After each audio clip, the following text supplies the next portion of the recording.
From an egg, a tadpole hatches, which in turn becomes a frog.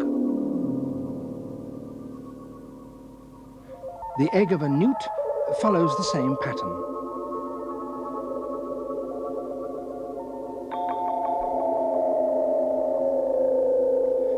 Like the newt and the frog, the toad also has the same remarkable change in its life, familiar to us all since childhood. But that's not the whole story. A frog he would a-wooing go, so goes the rhyme. But how do our British amphibians really go a-wooing? Is this ball of croaking toads a prelude to mating? Will this sparring match between two newts end in breeding?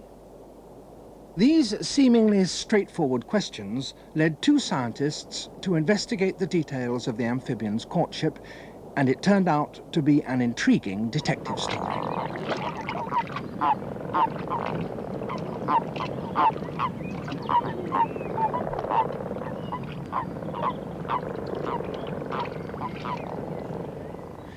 The detectives, Nick Davis and Tim Halliday, who's rowing, chose to work at this particular pond because frogs, toads and newts all come here to breed.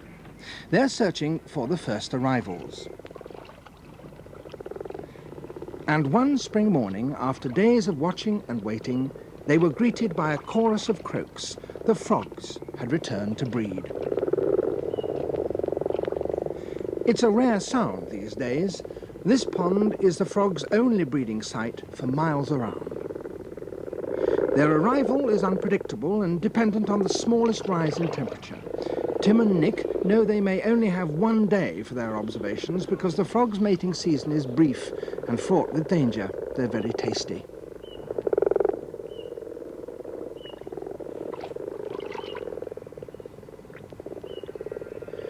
The males appear at the pond first. Only they croak. Their daytime chorus attracts other frogs, both male and female, to this pond. As night falls, scores of frogs are assembling, seeking mates. There are almost equal numbers of males and females. Tim and Nick count 150 males and 130 females. Some have already paired. A solitary great crested newt makes its way down to the pond, also under cover of darkness. Within a few hours, all is still again. The next morning, the scientists return to the pond. There's no croaking, and the net reveals nothing. The frogs have disappeared.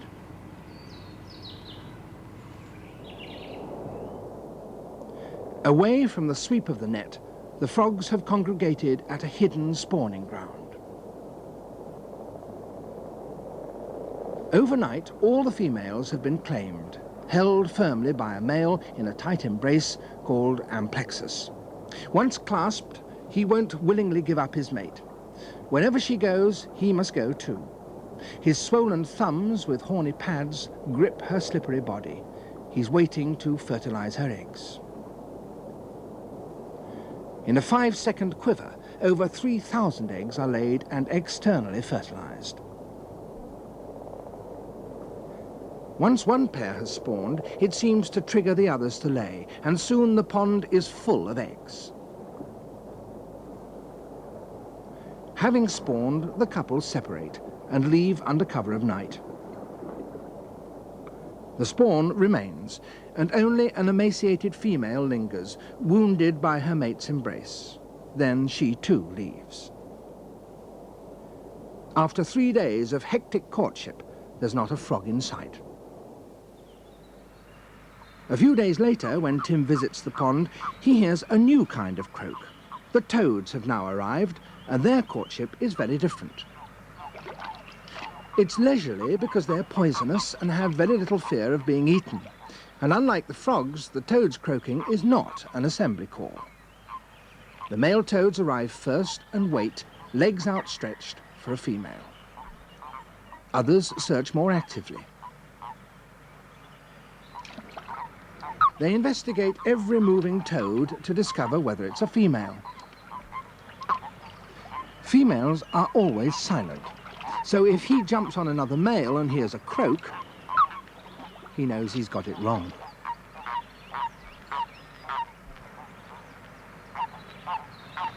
The male toads are so keen to find a mate that they leap at any moving body, from a net handle to a reed stem. What's more, they'll defend it with determination. Though the numbers of females increases greatly during these 10 days in spring, they're vastly outnumbered by the males. Only mature females come to the pond to breed. With several thousand males, every female is in great demand.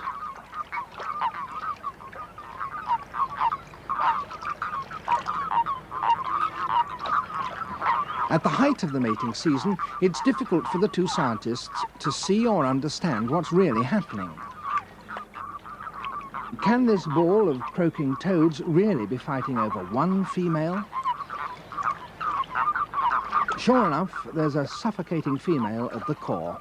Though much larger than the male, she has no choice of mate. It appears chaotic.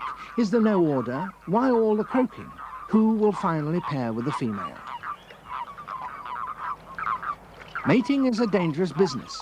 Sometimes in the frenzy, a female drowns. To sort out all the confusion, the two scientists carry out further detective work after dark, when even more toads arrive at the breeding site. They come from all directions, some having travelled several miles. Tim and Nick collect single males and single females and keep them separately from those arriving in Amplexus. This female has 2 males on her back. Most males arrive before the females and stay for the whole breeding period, perhaps 10 days, but the females stay for only 2 or 3 days. On this night, they collected 10 silent single females and 20 pairs already in Amplexus. But the largest collection was 3 buckets containing over 100 single croaking males. With 4 to 5 males for every female, it's not surprising there's so much fighting.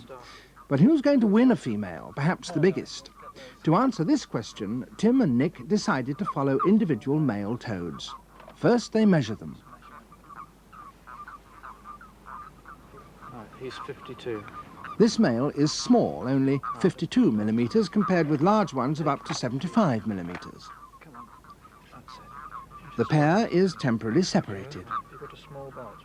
Right, that looks okay. Right, 251. Then a small numbered waistband is slipped onto the male. It will be clearly visible in the pond by day and will fall off within a week. Come on you go. That's it. Oh, this fits really nicely. 251 is a small male. Tomorrow morning, will he be with his gravid female with whom he's reunited? That's it. Well done. He's got her. Good. Right, shall we let him go down at the pond? Yeah. Over several nights, nearly 300 banded toads are released into the pond. That's a good night's work, isn't it? Yeah. Go on, babies. A single male immediately investigates. 251 croaks in defiance.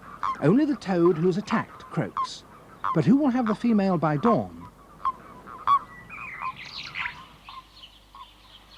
Nick scans the pond for banded individuals. 236. A large male still has his female.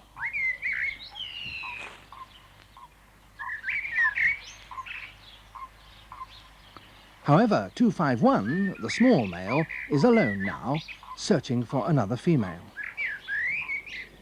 It became clear to the two scientists that small males usually lose the fight for a female, so they arranged some meetings to see what actually happens during a fight. Okay, I've got a large female with a small male on that. And a big male to attack them. Let's see if he can knock that one off. Will the large male displace the small one? goes. Go on, boy. Within a few minutes, the large male is displacing the small one.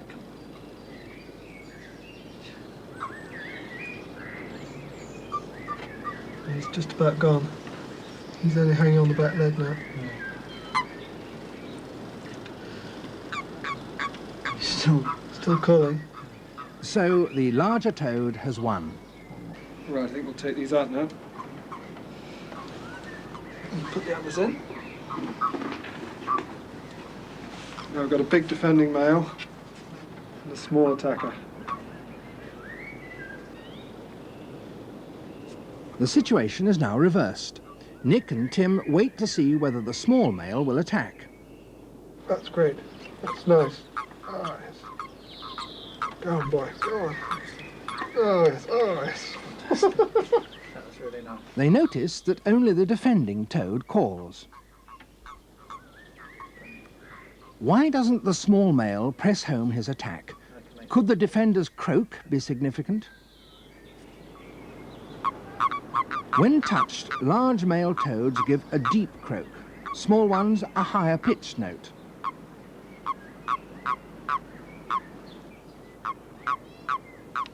Both high and low croaks are recorded.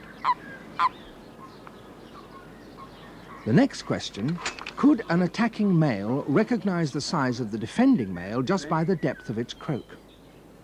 To test this idea, a small defending male was silenced by gently passing an elastic band through his mouth. This doesn't harm the toad, it simply means that he will no longer be able to make his own high croak. Instead, a recording of a deep croak will be played to deceive the attacking male. And here's the large attacker.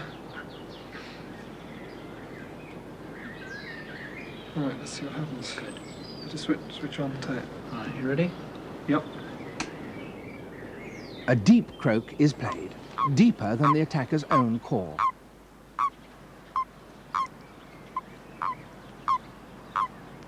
The attacker retreats, deceived by the deep croak, and leaves the smaller male in possession. To confirm this, they change the call. This new one will be high-pitched. The lone toad's behavior changes immediately. Now he attacks. Tim and Nick have confirmed that a male toad can recognize the size of another toad just by its croak. So whether above or below water, the croaks are the key to the toad's courtship.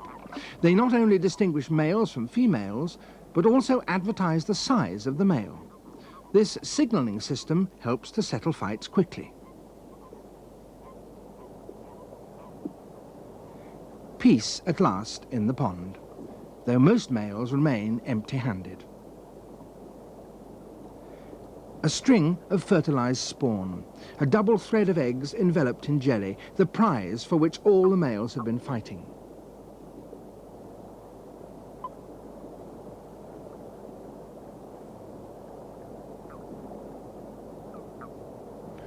A large male is in possession, and his sperm fertilizes the batch of eggs as the female lays them. The eggs emerge tangled like a ball of wool. Later they unravel as the couple weave their way through the reeds. Some 3,000 eggs may be laid in small batches every half hour. Even with these large numbers, only a few will survive to adulthood and return to this pond to breed. Courtship and egg-laying over, the shrunken female is no longer attractive to the male. She's escaped his grip and emerges onto land. And for the scientists, observations on the toads are complete, over for another year. While the toads were courting, the frog spawn has begun to develop, protected from predators by its surrounding jelly. It's a hostile world into which the tadpoles hatch about a fortnight later. At first, they cling to the jelly with an adhesive organ. They don't eat the jelly, but absorb the rest of their yolk sac. As their mouth develops, they move onto algae to feed. After 3 days, their external gills disappear and internal ones develop. Swimming freely now, they attract predators like this male smooth newt, which is also here to breed. Feeding's a priority. The sooner they leave the pond, the better. Tadpoles make a tasty meal. As they grow, tadpoles themselves become carnivorous and will even eat the dead remains of an adult frog. A freak of nature, white frog spawn. It's a rarity. Though some of the eggs will hatch into tadpoles, they seldom survive into adulthood. Not true albinos because their eyes are black, but they do lack protective pigments and are very conspicuous, easy prey. Even the normally coloured tadpoles aren't safe from predation.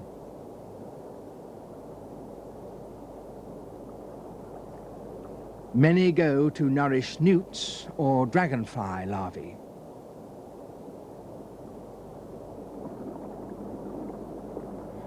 The survivors in the pond now number thousands rather than millions. The string of toad spawn develops in the same way as the frogs, but the eggs are smaller. The tadpoles are also much darker, almost black, and at this time less well developed.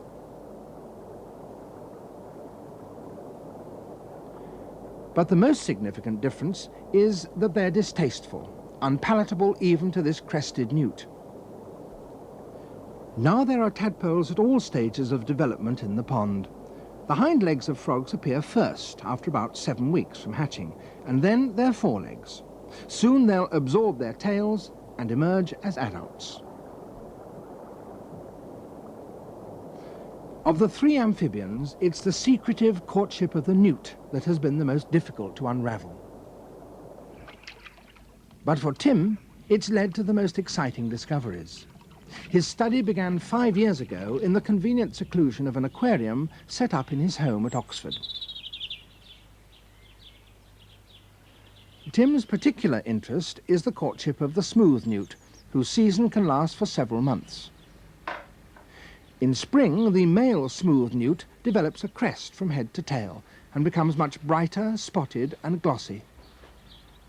He swims down and recognizes the female by her duller colour and her scent.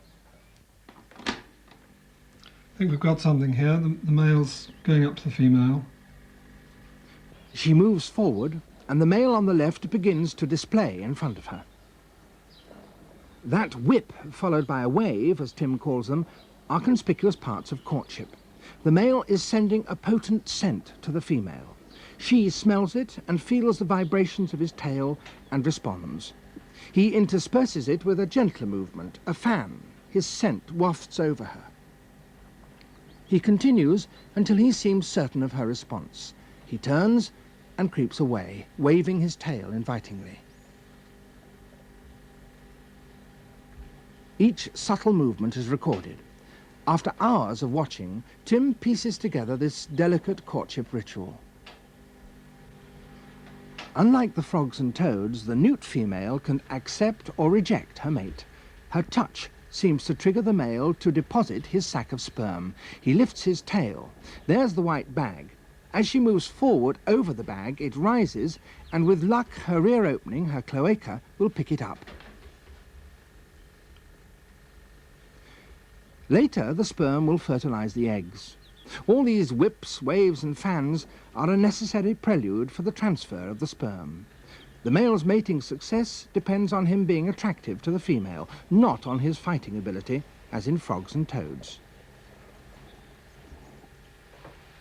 And so the dance goes on.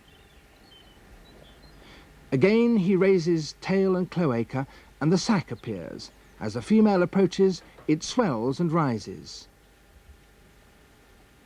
He pauses and stops her, precisely when her cloaca will be above it, and a second one sticks on. What stimulates the male to drop the sac? Tim devises a simple way of controlling the female's response. With great care, he puts her into what he calls a straitjacket. It's quite harmless. And returns her to the expectant male. The male responds and begins his display at once.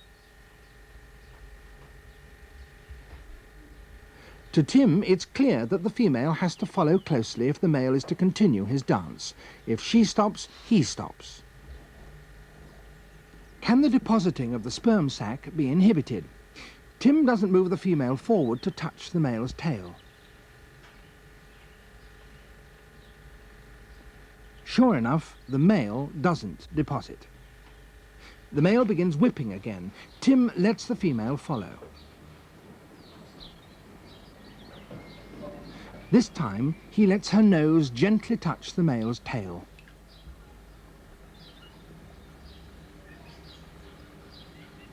And a bag of sperm, a simple but convincing experiment.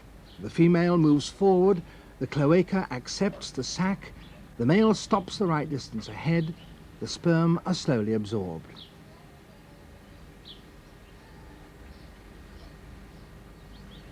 Once mated, Tim leaves several females together to lay their eggs. Each female sniffs around until she finds a leaf to her liking. Then she takes it and folds it around her swollen cloaca. With a gluey secretion, she sticks the leaf together to make a protective compartment. Into this, she lays a single, already fertilized egg. Over several days, she may lay 100 hidden eggs, many fewer than the frogs and toads.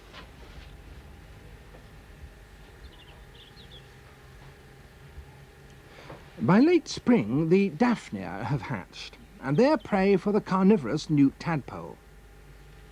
Quite unlike the other tadpoles, they have balancing organs. Their front legs develop first, and their tails will never be reabsorbed.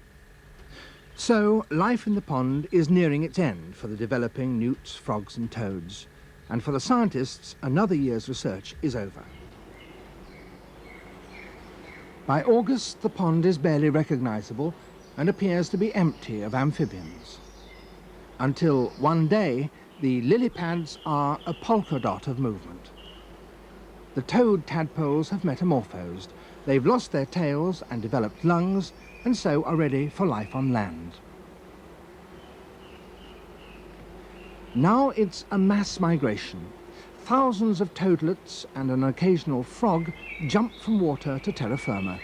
Later, it'll be the turn of the newts.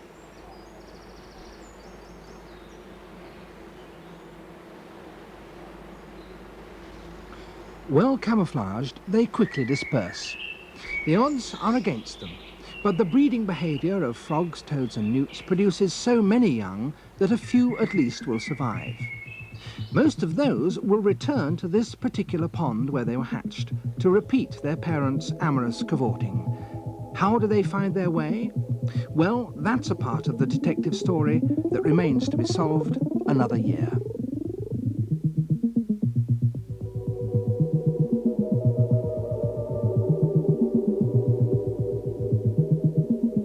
Come on BBC One in 25 minutes as Hannah Gordon and Richard Bryars